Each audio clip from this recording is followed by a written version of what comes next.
दोस्तों अभी तो आप न्यूज चैनल, न्यूज़पेपर और अन्य मीडिया के माध्यम से ये चीज देख ही रहोगे कि किस तरीके से महाराष्ट्र में हिंदी विरोधी के नाम पर किस तरीके से अलग अलग बाहरी लोगों को पीटा जा रहा है और उन्हें मराठी जैसे सम्मानीय भाषा को बोलवाने के, जबरदस्ती बोलवाने के नाम पर उनको ऊपर अत्याचार हो रहा है।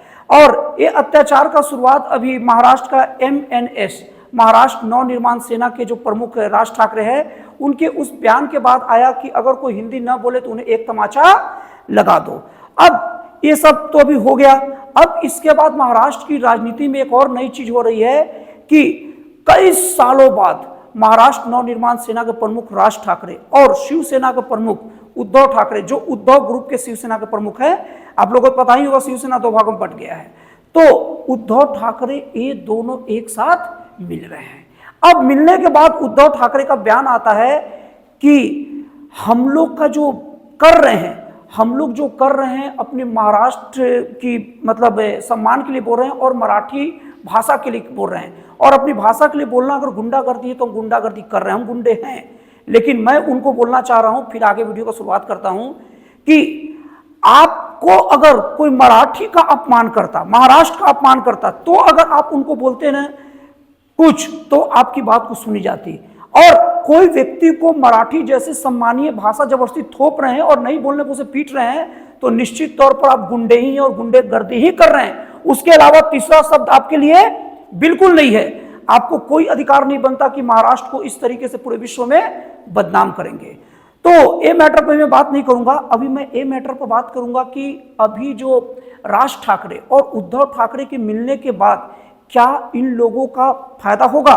क्या राज ठाकरे और उद्धव ठाकरे का मिलन महाराष्ट्र की राजनीति में कोई असर डालेगा? और वहां जो बीजेपी शासित राज्य है और महाअघाड़ी गठबंधन के जो लोग हैं, जैसे कांग्रेस है, एनसीपी हो गए जिनके प्रमुख शरद पवार हैं, इन सब के ऊपर असर पड़ेगा या नहीं पड़ेगा? क्षमा सोबत उस भुजंग को जिसके पास गरल। भुजंग का मतलब सांप होता है, एकदम खूंखार सांप, और गरल का मतलब विष होता है। मतलब क्षमा उसी सांप के मुंह से अच्छा लगता है सब ना जिसके पास जहर हो। और इसको मैं अन्य तरीकों से ये बोल रहा हूं ना कि वो सांप से ही लोगों को डर लगता है ना जिसके पास जहर हो। अगर राज ठाकरे और उद्धव ठाकरे की अगर कोई भी राजनीतिक ताकत या राजनीतिक शक्ति की बात करेंगे ना, तो इनकी राजनीतिक शक्ति केवल दो आधार पर चलती है। सबसे पहला आधार है हिंदुत्व का मुद्दा और दूसरा आधार है मराठी अस्मिता, मतलब मराठियों की और महाराष्ट्र की सम्मान के लिए किया जाने वाला हर काम। तो सबसे पहले हिंदुत्व की बात कर लेते हैं। बाला साहब ठाकरे तक हिंदुत्व के वो पर्याय बने हुए थे और उद्धव ठाकरे भी उस पर चल रहे थे। लेकिन आप देखेंगे 2019 का जब चुनाव हुआ, जिसमें मतलब उस वक्त तो शिवसेना एक ही थी पूरा, तो उस वक्त शिवसेना और महाराष्ट्र और बीजेपी के बीच में गठबंधन था, और ऐसा था कि जब जीतने के बाद बीजेपी का मुख्यमंत्री बनेगा। लेकिन चुनाव जीतने के बाद शिवसेना के मन में मुख्यमंत्री बनने की इच्छा जगी, तो बीजेपी इसके लिए तैयार नहीं हुई, क्योंकि बहुमत वाली पार्टी बीजेपी है, पहले से तय भी है कि बीजेपी का ही मुख्यमंत्री बनेगा। तो दोनों में तनातनी हुई, तो दोनों का बात अलग हो गया। वहां भी उद्धव ठाकरे को कोई फर्क नहीं पड़ा था, वहां तक कोई दिक्कत नहीं था, मान सम्मान का कोई फर्क नहीं पड़ा था, भले मुख्यमंत्री बनते या नहीं बनते। लेकिन शिवसेना का जो पूरा मेन थॉट है, मेन विचार है, जिसका पूरा शिवसेना का आधार है, वो है हिंदुत्व, और उसको ताक पर रखकर उन्होंने एनसीपी और कांग्रेस पार्टी के साथ गठबंधन किया। यही से उनका जो विष था, विष जब भी बोलूंगा तो उसको नेगेटिव रूप में मत लीजिएगा, विष जब भी बोलूंगा ना उसका मतलब आप शक्ति के रूप में समझिएगा। जो शक्ति उनके पास था हिंदुत्व का, वो समझाने के लिए बस विष का प्रयोग शब्द का कर रहा हूं, शब्दों में क्या रखा है। तो उद्धव ठाकरे के पास जो विष था ना, असली, जो अगर फुफकार के लोगों को डरा सकते हैं, असली विश्व हिंदुत्व का था, विष हिंदुत्व का था। अब उसके बाद में कांग्रेस पार्टी और शरद पवार की एनसीपी पार्टी, जो पूरी तरीके से सेकुलर पार्टी है, वहां हिंदुत्व के नाम पर कुछ भी नहीं चलता। एक्चुअल में ये सब पार्टी को आम जनता में हिंदुत्व का उल्टा पार्टी कहा जाता है, मतलब ये सब सेकुलर पार्टियां हैं। जिस दिन उद्धव ठाकरे ने कांग्रेस पार्टी और एनसीपी के साथ गठबंधन कर लिया ना, बस उसी दिन उनका जो हिंदुत्व का जो विष था वो खत्म हो गया, सूख गया भाई, सूख गया। अब उनका कोई हिंदुत्व को लेकर जनाधार नहीं बचा। और MNS के जो प्रमुख है राज ठाकरे, वो जैसे ही अभी कुछ दिन पहले, अभी मराठी भाषा विवाद पर बस कुछ दिन पहले बात बोल रहा हूं, वो जैसे ही उद्धव ठाकरे से टच में आए ना, तो बस राज ठाकरे का हिंदुत्व वाला मुद्दा गायब है। अब वो हिंदुत्व की बात भी नहीं कर सकते। आज अगर राज ठाकरे हिंदुत्व की बात करेंगे ना, तो 10 लोग उनके मुंह से पूछेंगे कि भैया हिंदुत्व की बात करते हो तो कांग्रेस पार्टी से कैसे मिल गए? वो तो पूरा सेक्युलर पार्टी है। वो तो सीधे कांग्रेस पार्टी की तरफ से बोला जाता है कि श्री राम मंदिर में नहीं जाएंगे, राहुल गांधी के द्वारा बोला गया था। तो हिंदुत्व के मुद्दे पर जो उनका जो विष था वो सूख चुका है, खत्म हो चुका है। अब इसके बाद में कई लोग आपसे सवाल पूछेंगे कि आपका हिंदुत्व का मुद्दा क्या गया, बाला साहब ठाकरे का वो स्टेटमेंट क्या कहां गया, जो राज ठाकरे और उद्धव ठाकरे जिनको विचारों का आधार बना के चलते हैं, बाला साहब ठाकरे का पहला और आखिरी स्टेटमेंट था। वो पूरा नहीं बोल सकता मैं, वो थोड़ा अलग टाइप का है, लेकिन मेन उनका स्टेटमेंट था ना कि कांग्रेस के पास वही जाता है ना जिसके पास कुछ नहीं बचा हो।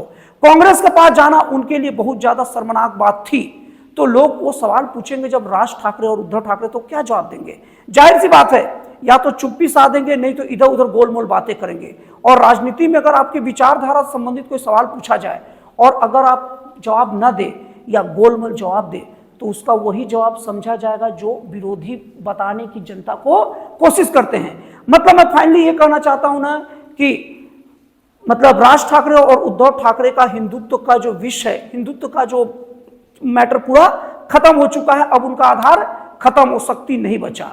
अब दूसरा वो जो विषैले सांप का जो दूसरा जो ताकत था, उसके जहरीले दांत। जहरीले दांत का मतलब मैं ताकत के रूप में बोल रहा हूं, उसको नेगेटिव रूप में नहीं बोल रहा हूं, उसको मैं दूसरी शक्ति के बारे में बोल रहा हूं समझाने के लिए आपको। तो दूसरे उनकी प्रमुख शक्ति थी मराठी भाषा। मतलब मराठी भाषा के नाम पर वो ऐसा चाहते हैं कि अगर कोई व्यक्ति मराठी नहीं बोलेगा, 2-4 लपड़ मारो, मराठी बुलवाओ और वीडियो में अपलोड करो, लोग बताओ महाराष्ट्र लोगों को, देखो देखो मैं महाराष्ट्र का कितना बड़ा सपोर्टर हूं, मेरे को वोट करो, वोट करो। ये राज ठाकरे का पैंतरा ना वो चलता ही नहीं है। आप देख लीजिए कि राज ठाकरे के पास न लोकसभा का एक भी सांसद है, 0 सांसद, न विधानसभा में कोई सांसद है, पूरा 0 विधायक, सॉरी विधानसभा का विधायक बोलना चाहता, गलती सांसद बोला गया, तो वो भी 0 है। तो राज ठाकरे का ये मैटर नहीं चल रहा है। लेकिन अब उद्धव ठाकरे और राज ठाकरे ये दोनों के दोनों मिल गए हैं, तो इनका दूसरा जो मैटर है मराठी भाषा का, वो चलेगा कि नहीं। उसके लिए मैं आपको ना एक ऐसा एग्जाम्पल बता रहा हूं जो पर्सनली मैं उसका एक्सपेरिमेंट किया हूं, मतलब मेरी खुद की है, पर्सनल घटना बता रहा हूं, अपना एक्सपीरियंस। दोस्तों वैसे तो मैं महाराष्ट्र का रहने वाला नहीं हूं, लेकिन मैं महाराष्ट्र घूमने गया था। अब वहां घूमने गया तो मुझे बाइक भी मिली, तो मैं जब घूमने गया मेरे दोस्त के साथ, तो वहां रास्ते में बारिश होने लगा। रास्ते में बारिश होने लगा तो मैं गांव में रुका और मैंने उनसे बोला, मुझे मराठी नहीं आती दोस्तों, मैंने उन्हें बोला कि मैं थोड़ा सा, हर घर के बाहर ना देखिएगा एक थोड़ा छज्जा निकला होता है जिसके नीचे बारिश में आदमी खड़ा होकर ना बच जाता है। तो मैंने उनसे रिक्वेस्ट किया कि मैं आपके छज्जे के नीचे खड़ा हो सकता हूं क्या? उन्होंने बोला हाँ खड़े हो लीजिए। देखिए मैंने उनसे हिंदी में बोला, उन्होंने ऐसा नहीं बोला कि मराठी भाषा में बोलोगे तभी आपको खड़े रहने दूंगा। उन्होंने बहुत ही अच्छा मतलब बॉडी लैंग्वेज देते हुए बोला हाँ बिल्कुल। अब थोड़ा देर बाद आप देखिएगा कि गांव में एक तो मेन घर होता है और एक घर के बाहर क्या होता है ना, एक बरांडा होता है जिसको मतलब उत्तर भारत में दलान बोलते हैं जनरली, कोई कोई जगह में। तो एक घर के बाहर जो मेहमानों को बैठाते हैं, वो चाबी लेकर आया और घर के बाहर के रूम को खोला और बारिश में हम लोग को बोला, मैं और मेरे दोस्त को बोला कि आप अंदर बैठिए। अंदर अच्छे से मतलब उसका खटिया था, उसके ऊपर गद्दे बिछे थे, हम लोग को बैठाया और बैठाया ही नहीं, हम लोग को हिंदी में ही पूछा खुद से, चाय दूं क्या, चाय लाऊं क्या? हम लोग दंग रह गए। हम लोग उस घटना के बाद में पूरे मराठियों के और पूरे महाराष्ट्र के लोगों के आभारी हो गए। आज महाराष्ट्र के लिए इतना ज्यादा मेरे दिल में सम्मान है ना कि मैं जिस जगह से भी हूं, मैं हमेशा महाराष्ट्र को और मराठियों को प्रणाम करता हूं, उनकी ये फीलिंग के कारण।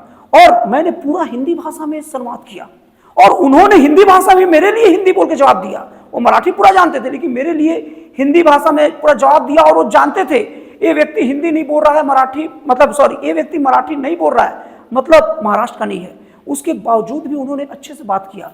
मतलब कि ये बात तो तय है कि महाराष्ट्र में और मराठियों के बीच में हिंदी बोलना कोई मैटर नहीं है। और मराठियों को भी बुरा तब लगेगा ना जब कोई व्यक्ति महाराष्ट्र का अपमान करे या मराठी का अपमान करे। जैसे मैं हूं, मुझे मराठी नहीं आता, लेकिन मैं महाराष्ट्र और मराठी का पूरा सम्मान करता हूं। उस घटना के बाद से हर मराठी के सामने मेरा सर झुकता है सम्मान के साथ, क्योंकि मराठी वाकई में सम्मानीय होते हैं। क्या महाराष्ट्र के लोगों को ये बार बार लगता नहीं होगा? महाराष्ट्र के लोगों को लगता नहीं होगा कि कोई व्यक्ति अगर मराठी नहीं बोल रहा तो क्यों उसको बार बार पीट रहे हो? भाई, ये तुम कौन सा विकास का काम कर रहे हो या महाराष्ट्र का कौन सा इज्जत बढ़ा रहे हो? और महाराष्ट्र के लोग, मराठी लोग को यह भी बात पता होगा कि हमें भी बाहर काम करने जाते हैं। अभी मैं एक वीडियो में देखा कि एक व्यक्ति हिमाचल प्रदेश में, कोई महाराष्ट्र का मराठी था, वो वीडियो बना के बोल रहा है कि मुझे हिमाचल प्रदेश में इतना सम्मान मिलता है, कोई मुझे नहीं बोलता कि हिमाचल प्रदेश का स्थानीय भाषा बोलो, हिंदी में बात करता हूं, हिंदी में बात करते हैं। और मैं बोलता हूं मैं महाराष्ट्र हूं, तो वहां के लोग बोलते वाह बहुत अच्छा, मुझे भी मराठी सिखाओ। ऐसे ऐसे लोग बातें बोलते हैं। तो ये है असली महाराष्ट्र। तो ये जो राज ठाकरे का ये जो बात जो है ना कि हम जो मराठी नहीं बोलेगा उसको धुन देंगे, पीट देंगे, इससे मराठी वोटर मेरी ओर आएंगे, तो मुझे इस बात पर शक है। और ये कोई राज ठाकरे पहली बार गुंडागर्दी नहीं कर रहे हैं। एक 10 साल 12 साल पहले भी उत्तर भारतीयों पर बहुत ज्यादा जुल्म ढाए थे, जबरदस्ती, केवल उत्तर भारतीय होने के कारण उनके साथ बहुत प्रकार का प्रताड़ना दिया गया था। और इसके बावजूद भी क्या हुआ, राज ठाकरे को कितना सीट मिला?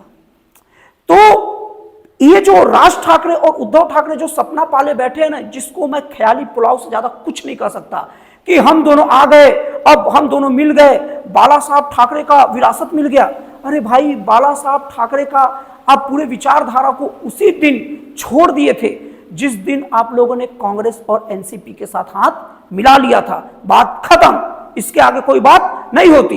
तो दोस्तों, ये दोनों ऐसी चीज है, हिंदुत्व और उसके बाद में मराठी मानुष का बात, ये दोनों का दोनों बात की जो धरोहर है ना, वो अब खो गई है। और बहुत हद तक बाला साहब ठाकरे की धरोहर अभी एकनाथ शिंदे की ओर शिफ्ट हो गई है।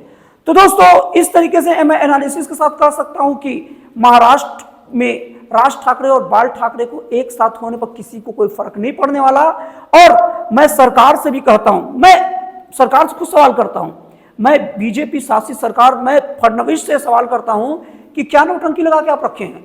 आपके राज्य में कोई एक व्यक्ति, कोई निर्दोष बाहर के लोगों को पीटता है और आप हाथ पर हाथ धरे बैठे हैं। मैं नरेंद्र मोदी जी से भी सवाल को पूछता हूं कि आपके शासन में, आपके केंद्र आप प्रमुख है देश के, और आपके शासित, आपके भाजपा शासित राज्य में किसी बिहारी पर या कोई बाहरी व्यक्ति, बिहारी बोल केवल पर्टिकुलर बिहारी की बात नहीं कर रहा हूं, कोई भी बाहरी व्यक्ति पर जुल्म हो रहा है और आप हाथ पर हाथ धरे बैठे हैं। और मैं देश के गृह मंत्री अमित शाह से पूछता हूं, जो पूरे देश में उनको शांति व्यवस्था संभालने की जिम्मेदारी होती है, आप कर क्या रहे हैं? और मैं फडणवीस से यह भी बात कहना चाहता हूं कि अभी तक राज ठाकरे की गिरफ्तारी क्यों नहीं हुई? हालांकि राज ठाकरे ने थप्पड़ नहीं मारा, लेकिन राज ठाकरे के उकसाने पर ही ऐसा हुआ है। अभी तक राज ठाकरे को केवल तगड़ी सुरक्षा देकर चुप बैठे हैं। ये क्या है आप लोग? मैं बता रहा हूं, देश में बीजेपी की जाने की सबसे प्रमुख वजह होती है, बीजेपी के हारने का प्रमुख वजह होता है ना, कि जहां जो करना है वहां भी नहीं करती।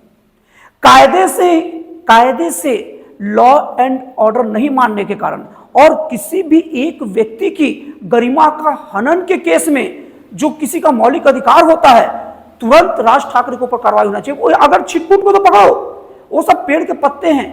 असली अगर कोई जहरीला पेड़ को हटाना है तो सीधे जड़ से कार्रवाई करो, और उसका जड़ तो राज ठाकरे है। और बीजेपी को बोलना चाहते हो, डरते किस बात को हो यार?